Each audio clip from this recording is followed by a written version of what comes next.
కి స్వాగతం. అంక భూపాలపురంలో పెన్షన్ల పంపిణీ. ఎమ్మెల్యే ఇంటూరి నాగేశ్వరరావు హాజరు. వలేటివారిపాలెం మండలం అంక భూపాలపురం పంచాయతీలో జరిగిన పెన్షన్ల పంపిణీ కార్యక్రమంలో ఎమ్మెల్యే ఇంటూరి నాగేశ్వరరావు ముఖ్య అతిథిగా పాల్గొన్నారు. ఈ సందర్భంగా ఆయన మాట్లాడుతూ అంక భూపాలపురం గ్రామం గత ప్రభుత్వంలో ఎటువంటి అభివృద్ధికి నోచుకోలేదని విమర్శించారు. గ్రామంలో మౌలిక వసతుల ఏర్పాటు చేయడానికి తన వంతు సహాయ సహకారాలు ఎల్లప్పుడూ ఉంటాయని గ్రామ ప్రజలకు భరోసా ఇచ్చారు. ప్రజలు చెప్పిన సమస్యలను వీలైనంత త్వరలోనే పరిష్కరించాలని అధికారులకు సూచించారు. గత వైసీపీ ప్రభుత్వం లాగే సాకులు చెప్పడం లేదని, 1వ తేదీనే సెలవు రోజు వస్తే ఒకరోజు ముందుగానే పెన్షన్లు పంపిణీ చేయాలని ముఖ్యమంత్రి చంద్రబాబు నాయుడు గారు అధికారులను ఆదేశించారని ఎమ్మెల్యే తెలియజేశారు. ఆయన ప్రభుత్వం ప్రజల సంక్షేమం కోసం ఎల్లప్పుడూ కృషి చేస్తుందని తెలిపారు. తులసి న్యూస్ కు స్వాగతం. అర్హులైన ప్రతి ఒక్కరికి సంక్షేమ పథకాలు అందిస్తాం. పెన్షన్ల పంపిణీ కార్యక్రమంలో పాల్గొన్న ఎమ్మెల్యే ఇంటూరి నాగేశ్వరరావు, అర్హులైన ప్రతి ఒక్కరికి సంక్షేమ పథకాలను అందించడమే కూటమి ప్రభుత్వం ధ్యేయమని, రాష్ట్ర ఆర్థిక పరిస్థితి అంతంత మాత్రంగానే ఉన్నప్పటికీ గత ఎన్నికల్లో ఇచ్చిన ప్రతి హామీని నెరవేర్చేందుకు కూటమి ప్రభుత్వం సిద్ధంగా ఉందని ఎమ్మెల్యే ఇంటూరి నాగేశ్వరరావు పేర్కొన్నారు. వలేటివారిపాలెం మండలం అంక భూపాలపురం పంచాయతీలో జరిగిన పెన్షన్ల పంపిణీ కార్యక్రమంలో ఎమ్మెల్యే ఇంటూరి నాగేశ్వరరావు పాల్గొన్నారు. ఈ సందర్భంగా ఎమ్మెల్యే అంక భూపాలపురం గ్రామంలో గత ప్రభుత్వంలో ఎటువంటి అభివృద్ధికి నోచుకోలేదని, గ్రామంలో మౌలిక వసతులు ఏర్పాటు చేయడానికి తన వంతు సహాయ సహకారాలు ఎల్లప్పుడూ ఉంటాయని ఎమ్మెల్యే గ్రామ ప్రజలకు భరోసా ఇచ్చారు. అక్కడ ప్రజలు చెప్పిన సమస్యలను వీలైనంత త్వరగా పరిష్కరించాలని అక్కడ ఉన్న అధికారులకు సూచించారు. గత వైసీపీ ప్రభుత్వంలాగా సాకులు చెప్పడం లేదని, 1వ తేదీనే సెలవు రోజు వస్తేనే ఒకరోజు ముందుగానే పెన్షన్లు పంపిణీ చేయాలని రాష్ట్ర ముఖ్యమంత్రి నారా చంద్రబాబు నాయుడు అధికారులకు ఆదేశించడం జరిగిందని ఎమ్మెల్యే తెలిపారు. ఈ కార్యక్రమంలో ఎంపీడీఓ నరేంద్రదేవ్, ఎంఆర్ఓ హమీద్, మండల పార్టీ అధ్యక్షులు మాదాల లక్ష్మీ నరసింహం, పార్టీ నాయకులు ప్రగడ శ్రీనివాసులు, పంది లక్ష్మీనారాయణ, బక్కముతుల మాల్యాద్రి, ప్రగడ మోహన్, కొండారెడ్డి, బిరుదుల రవీంద్ర కుమార్, వలేటి మధు, కాకుమాని ఆంజనేయులు, కాకుమాని హర్ష, కొంక రమేష్, గుత్తా తిరుపతయ్య, మన్నం మాధవరావు, వీరమూస అంజయ్య, కామినేని అశోకు, కామినేని వీరయ్య, చెరువుపల్లి మాల్యాద్రి, గొర్రెపాటి మాధవ, పిల్లి రామచంద్రారెడ్డి, మార్తాల వెంకటేశ్వరరెడ్డి మరియు ఇతర ముఖ్య నాయకులు పాల్గొన్నారు.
నమస్కారం.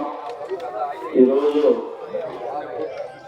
ఏవైతే పెన్షన్స్ ఎన్టీఆర్ భరోసా పెన్షన్స్ డిస్ట్రిబ్యూషన్స్ కి ఈరోజు అంగగోపాలపురం రావడం జరిగింది. ఈరోజు ఈ కార్యక్రమానికి చేసినటువంటి ఎంబీఓ గారికి, ఎంఆర్ఓ గారికి, వివిధ శాఖల సిబ్బందికి, పత్రికా సోదరులకు, అలాగే అంగగోపాలపురం గ్రామ సోదరులకు హృదయపూర్వక ధన్యవాదాలు తెలియజేసుకుంటూ, ఈ రాష్ట్ర ప్రభుత్వం, ఈ రాష్ట్ర ముఖ్యమంత్రి నారా చంద్రబాబు నాయుడు గారు ఈ రాష్ట్రంలో ఉన్న పెన్షన్దారులకు ఎన్ని కష్టాలున్నా 1వ తారీఖున పెన్షన్లు ఇవ్వాలని చెప్పి ఒక ఆలోచనతో ఏవైతే ఎలక్షన్ మేనిఫెస్టోలో గవర్నమెంట్ రావడంతోనే 4,000 పెన్షన్ ఇస్తానని చెప్పి అమల్లో భాగంగా ఈరోజు ఈ పెన్షన్స్ ఇవ్వడం జరుగుతుంది. ఈ రాష్ట్ర ఆర్థిక పరిస్థితులు ఎంత ఇబ్బందిగా ఉన్నా పెన్షన్దారులకు ఈరోజు ఆ రోజు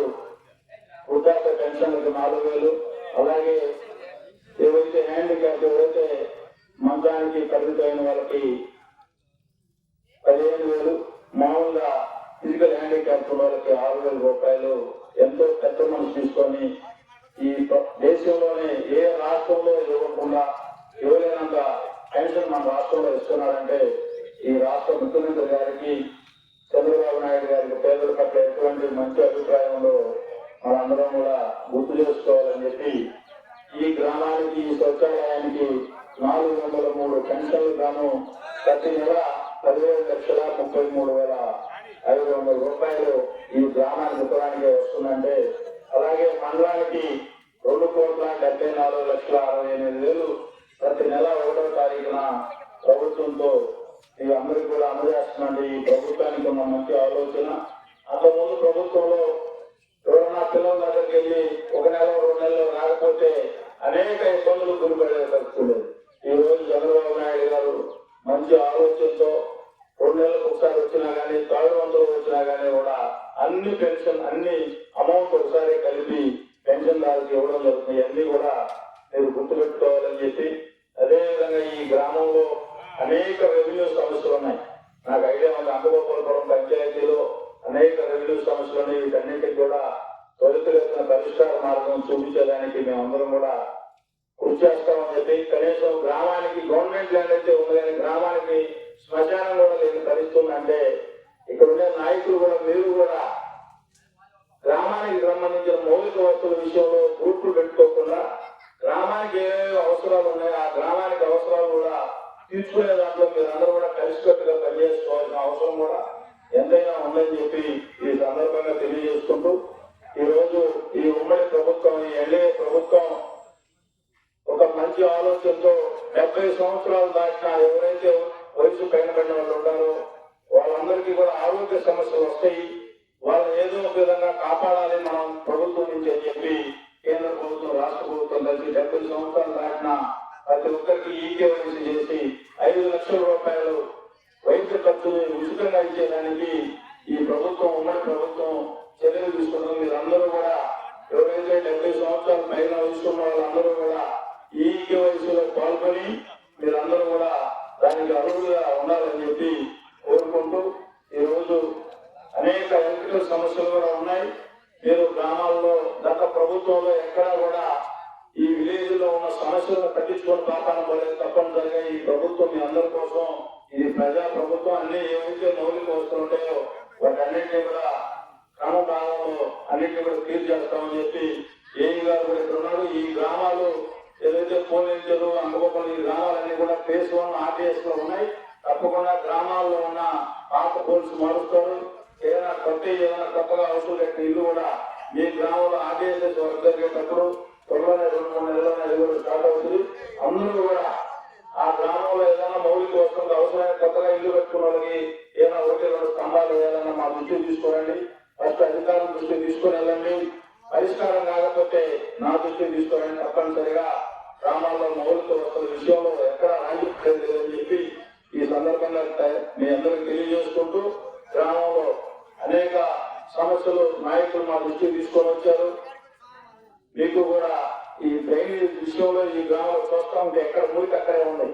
గత ప్రభుత్వం తప్పకుండా ఈ ప్రభుత్వంలో ఆ మెయిన్ రోడ్ లో డ్రైన్ కంపల్సరీగా కట్టిస్తామని చెప్పి ఈ సందర్భంగా గ్రామ నాయకులందరికీ కూడా ఆలోచిస్తామన్నా. తప్పకుండా మొన్నే మన 15 కోట్ల రూపాయలతో ఈ ప్రభుత్వం వచ్చిన తర్వాత సిమెంట్ రోడ్లు వేసాం. మళ్ళా ఆగస్టు తర్వాత మళ్ళా అప్రూవల్స్ వస్తాయి. తప్పకుండా ఇది కూడా క్లియర్ చేస్తామని చెప్పి ఈ సందర్భంగా తెలియజేసుకుంటూ, ఎలక్షన్ హామీలో ఈ గ్రామంలో బీసీ సోదరులకి ఆ రోజు ఒక ప్రామిస్ చేశాం. రేపు తెలుగుదేశం పార్టీ ప్రభుత్వం అధికారంలోకి వస్తే తప్పనిసరిగా మీ అందరికీ హౌస్ పట్టాలు ఇస్తామని చెప్పి ప్రామిస్ చేయడం కూడా జరిగింది. దానిలో భాగంగా ఎంఆర్ఓ గారికి ఈ రోజు చెప్పడం కూడా జరిగింది. తప్పనిసరిగా రేపు ఏవైతే కాలనీ హౌస్లు ఉన్నాయో వాళ్ళు కూడా దానికి అభివృద్ధిగా చేసి ఆ పట్టాలు కూడా ఆ బీసీ సోదరులకు అప్పచెప్పే బాధ్యత కూడా మేము తీసుకుంటామని చెప్పి ఈ సందర్భంగా మీ అందరికి హామీ ఇస్తూ, మీరందరూ కూడా ఈ ప్రభుత్వం బడుగు బలైన వర్గాల కోసం మీరందరూ ఏవైతే గత రాక్షస ప్రభుత్వం నుంచి చంద్రబాబు నాయుడు గారు అయితేనే ఈ రాష్ట్రాన్ని బాగు చేస్తాడని చెప్పి మీరందరూ ఏ ఆలోచనతో పనిచేస్తారో మీ ఆలోచనకి ముందుకు పోయే విధంగా మేమందరం కూడా పనిచేస్తామని చెప్పి దానికి గ్రామ నాయకులందరూ కూడా సహాయ సహకారాలు అందించాలని చెప్పి ఈ రోజు ఈ కార్యక్రమానికి ఇచ్చేసినటువంటి అందరికీ మరొకసారి పేరు పేరున హృదయపూర్వక ధన్యవాదాలు తెలియజేసుకుంటూ, ఇక్కడ ఎంఆర్ఓ గారు ఉన్నారు, ఎండిఓ గారు ఉన్నారు, అలాగే డిపార్ట్మెంట్ ఉన్నారు, అగ్రికల్చర్ డిపార్ట్మెంట్ ఉన్నారు, ఆర్డబ్ల్యూఎస్ డిపార్ట్మెంట్ అందరూ కూడా మీరు ప్రభుత్వం ఈ ప్రజల పట్ల ఏవైతే సేవాభావంతో ఉందో మీరు కూడా ఈ ప్రజల పట్ల మంచి సేవాభావంతో పనిచేసి వాళ్ళ ఆఫీసు చుట్టూ తిప్పుకోకుండా వాళ్ళకి పనిచేసి మంచి పేరు సంపాదించాలని చెప్పి ఈ ప్రభుత్వానికి మంచి పేరు రావాలని చెప్పి మీరు కూడా సహాయ సహకారాలు అందించాలని చెప్పి ఈ సందర్భంగా తెలియజేసుకుంటూ